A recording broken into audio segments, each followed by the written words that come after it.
Even if this still doesn't work, and we say this all the time, it's not about 123 Main Street. It's about the agent. It's about the relationship.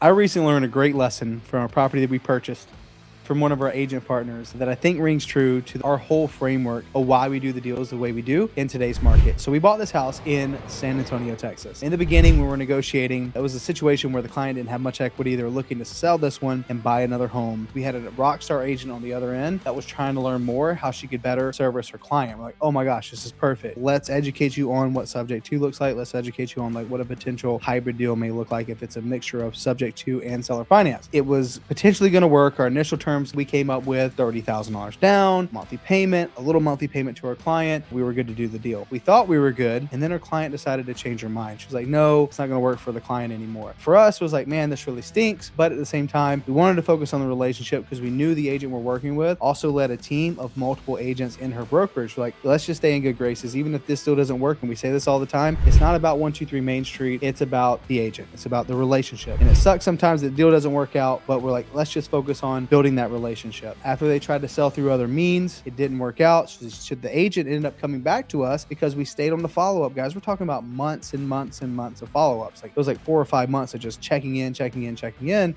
agent came back to us and like, hey, my client wants to take your offer. Is it still on the table? We learned a lot during that period of time too. The market's changed and it changes every single month. Well, we can no longer do $30,000 and pay the fees and give her a monthly payment. In fact, the best we can do is $20,000 and that's it. It wasn't near as advantageous of a deal, but we'd already built so much trust with the agent that they were like, okay, well, if that's what you guys are saying, I trust you. That's the best you can do. Took it back to our client and we're able to make the deal work. Went from being a bad deal. We were going to buy the deal anyways, just because I wanted to build the relationship, and it may not have been a deal where I cash flowed $400 or $500 a month. It was going to be a deal where I cash flowed like $200 a month, and that's not fun. But I was like, I know I'm going to get more deals with Miss Patty. But we went back and it actually worked with her client, and the deal became way better. In fact, the cash flow in this deal now is around $700, which is so much better. But the coolest thing about it all is Patty has now sent us multiple deals we're buying in San Antonio. I think it's a testament to we can't be so tied to the outcome rather than do we want to be in real estate in a year? Do we want to be in real estate in 5 years? Think about having 5 agents, 10 agents, 15 agents that are bringing you deals on a consistent basis. If you had 15 agents bringing you one deal every other month, you're doing 7 or 8 deals a month, and it doesn't cost you any money. We get stuck on how much money we make on this one transaction, and it is very transactional. Instead of focusing on how much can I invest in this relationship and how much can this pay me over time, we call that lifetime value. And in Patty's case, it's going to be way more than 1 or 2 deals. If you could take this and put this into business practice, building great relationships, following up with your agent partners, you don't need to have 1,000 agent partners. If you had a handful that are consistently bringing you deals, busy, and you're going to be very rich.